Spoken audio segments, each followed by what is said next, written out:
In the span of 48 hours, the Trump administration launched trade investigations against 76 countries, and Canada did not wait for the results to arrive before firing back with $22 billion in retaliatory tariffs that took effect at midnight tonight. And what is unfolding right now is not a trade dispute in the traditional sense. It is a full-scale economic war being fought on multiple legal fronts simultaneously, with every American consumer, every factory worker, and every farmer sitting directly in the crossfire, whether they know it or not. Let's start with what actually happened today, because the sequence of events matters enormously, and most coverage is treating each piece separately when the real story is how they fit together. On Wednesday, March 12th, U.S. Trade Representative Jamieson Greer announced Section 301 investigations into 16 major trading partners: China, the European Union, Japan, South Korea, India, Mexico, Taiwan, Vietnam, Thailand, Malaysia, Indonesia, Singapore, Switzerland, Norway, Bangladesh, and Cambodia, targeting what the administration called structural excess capacity in manufacturing, meaning those countries produce more than their own markets can absorb, and the surplus floods into American markets at artificially low prices, undercutting American producers and destroying American jobs, or at least that is the argument Washington is making. Then, on Thursday, March 13th, today, the same office expanded those investigations to 60 economies under a different legal mechanism, Section 301B of the Trade Act of 1974, this time accusing those countries of failing to ban the importation of goods produced with forced labor. And this list includes Canada, Australia, the United Kingdom, Brazil, Japan, South Korea, and nearly every major economy on the planet that trades with the United States. And in the same hours that Washington was announcing these investigations, Canada's $22 billion in retaliatory tariffs on American steel, aluminum, computers, cast iron, and consumer goods went into effect at midnight. A dollar-for-dollar response to the American tariffs on Canadian metals that Trump had imposed just 24 hours earlier, which themselves came after weeks of escalation, counter-escalation, threats, partial retreats, and a Supreme Court ruling last month that threw the entire legal architecture of Trump's tariff policy into chaos. Here's the background you need to understand why today is different from every other escalation in this trade war. On February 20th, 2026, the Supreme Court ruled 6-3 that the International Emergency Economic Powers Act, the legal tool Trump had used to impose his sweeping Liberation Day tariffs on most countries in the world, did not actually give the president the authority to impose universal tariffs indefinitely without explicit approval from Congress. And that ruling did not just block future tariffs, it retroactively invalidated the tariffs already collected, creating what the Court of International Trade immediately described as a legal obligation to refund American importers, a figure that the Congressional Research Service has estimated at approximately $175 billion. $175 billion in tariff refunds owed to American businesses who had already paid duties that the Supreme Court just ruled were illegal. And Trump's response was not to stop, it was to pivot.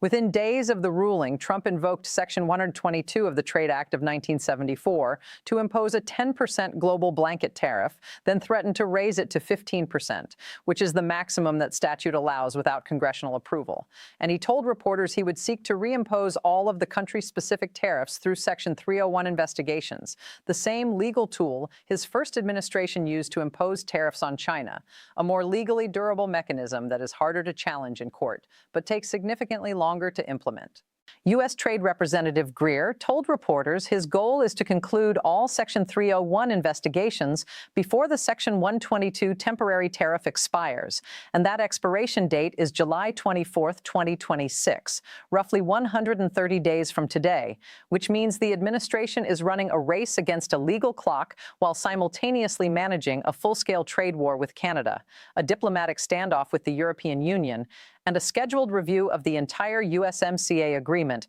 on July 1st with no substantive negotiations currently underway. Deborah Elms, head of trade policy at the Heinrich Foundation and one of the most respected trade analysts in the world, called the timeline for these investigations unrealistically short given the breadth of countries under scrutiny, and her assessment reflects a broader concern among trade lawyers and economists who have pointed out that Section 301 investigations normally take 12 to 18 months. Greer is trying to compress that into less than 5, and Canada is not waiting passively for any of this to resolve. Prime Minister Mark Carney, who was sworn into office this week after winning the federal election on what was widely described as an anti-tariff mandate from Canadian voters, has been explicit. The retaliatory tariffs will remain in place until the United States shows, in his exact words, respect and makes credible, reliable commitments to free and fair trade. And his government is simultaneously reviewing whether to impose tariffs on an additional $92 billion worth of American imports beyond the $22 billion already in effect,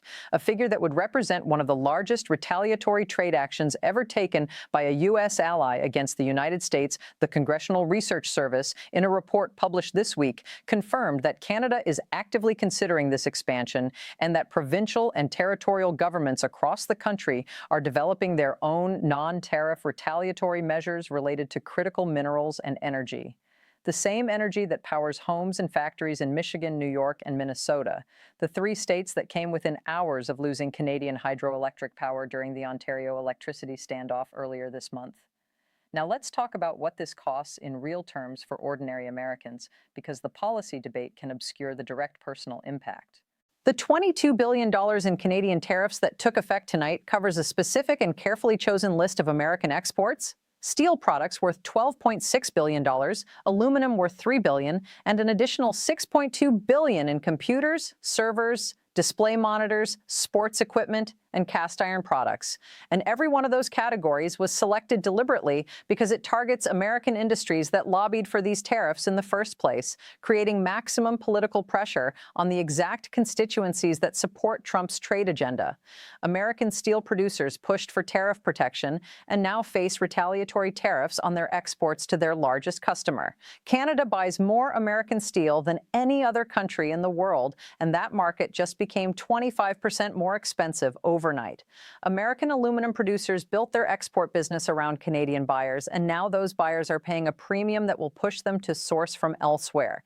potentially from the same Canadian and European producers that American aluminum companies were trying to shut out of the U.S. market in the first place. And on the consumer side, the ripple effects are already being calculated by people whose job is to track these things. Economists at J.P. Morgan raised their recession probability estimate to 35% this week, citing the combination of tariff uncertainty, the Iran war's impact on oil prices, and what they described as a Federal Reserve that is now trapped between cutting rates to support a slowing economy and holding rates to fight inflation that tariffs are actively pushing higher. Goldman Sachs, in research published this week, projected that the tariff measures currently in place would add 70 basis points to core inflation by year-end, effectively pushing consumer price growth above 3% and keeping it there while the economy simultaneously shows signs of weakening, a combination that economists call stagflation and that the Federal Reserve has almost no good tools for addressing. The S&P 500 has fallen 9% since its peak on February 14th,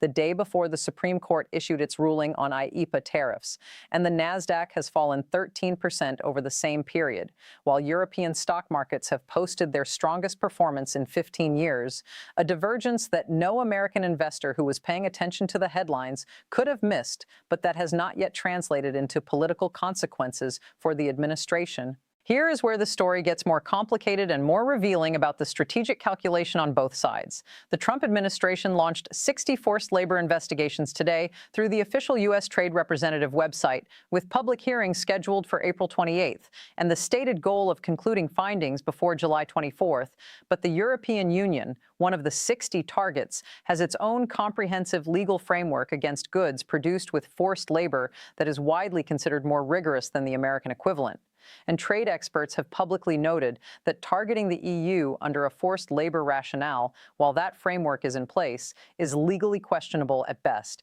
and strategically counterproductive at worst, because it alienates exactly the allies the United States needs to build a united front against China's manufacturing overcapacity, which is the legitimate underlying trade problem that everyone in Washington agrees actually exists. Wang Huiyao, founder of the Center for China and Globalization, said publicly today that launching new trade investigations right before the U.S.-China summit sends the wrong signal, noting that Treasury Secretary Scott Bessent is scheduled to meet his Chinese counterpart in Paris this weekend, March 14th through 17th, to lay the groundwork for a summit between Trump and Xi Jinping. And the administration is simultaneously accusing China of forced labor violations and excess manufacturing capacity, while trying to negotiate a framework that could stabilize the world's most important bilateral trade relationship.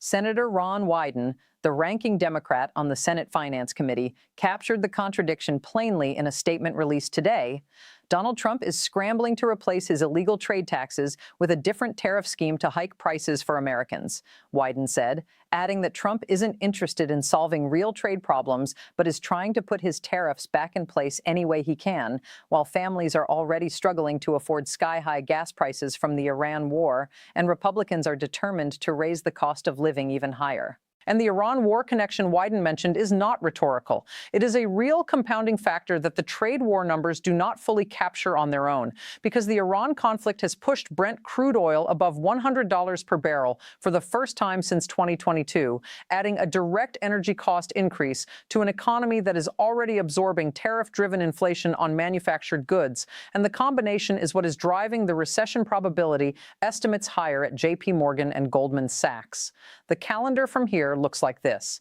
Canada's $22 billion in retaliatory tariffs are active right now tonight and will stay active until, in Carney's words, the United States shows respect. Canada is reviewing whether to expand that retaliation to $92 billion in additional American goods. The Section 301 investigations into 76 countries need to conclude by July 24th, according to Greer's own stated timeline. The USMCA mandatory review hits on July 1st with no negotiations currently scheduled, and the Trump-Xi summit is being laid out in Paris this weekend with fresh trade investigations into China announced 48 hours before those talks begin. Retail giants Walmart and Target saw their shares fall today on the Section 301 announcement because their supply chains run directly through the countries under investigation, and the prospect of new permanent tariffs on apparel, electronics, and consumer durables is exactly the kind of sustained cost pressure that gets passed directly to the checkout line, not absorbed by corporate margins. The administration's argument is that all of this disruption is temporary pain on the way to permanent gain, that rebuilding American manufacturing capacity requires accepting short-term price increases, that the Section 122 tariff buys time until Section 301 investigations produce permanent legal tariff authority, and that trading partners will eventually negotiate favorable terms rather than sustain the cost of retaliation. The counter-argument made today by trade analysts, economists, Democratic lawmakers, the U.S. Chamber of Commerce, and the governments of Canada and the European Union simultaneously is that the legal architecture keeps collapsing, that every tool the administration has used has been struck down or challenged in court, that 76 simultaneous trade investigations concluded in 5 months is not realistic by any standard that trade law practitioners recognize, and that the allies being targeted are making long-term structural decisions, building new supply chains, signing long-term contracts with alternative buyers, reducing their dependence on American markets, that will not reverse easily, regardless of what happens at the negotiating table. Canada is the clearest example of that structural shift already underway. The number of Canadian companies selling exclusively to the United States has been cut nearly in half since the trade war began. 65% of Canadian exporters are actively pursuing new markets in Europe, Asia, and South America. And the long-term supply contracts being signed in Quebec's aluminum industry right now do not have cancellation clauses tied to American tariff policy. At midnight tonight, Canada's $22 billion response landed, and Washington launched 76 new trade investigations before the ink on those tariffs was dry, and the clock toward July 24th started ticking just a little bit faster.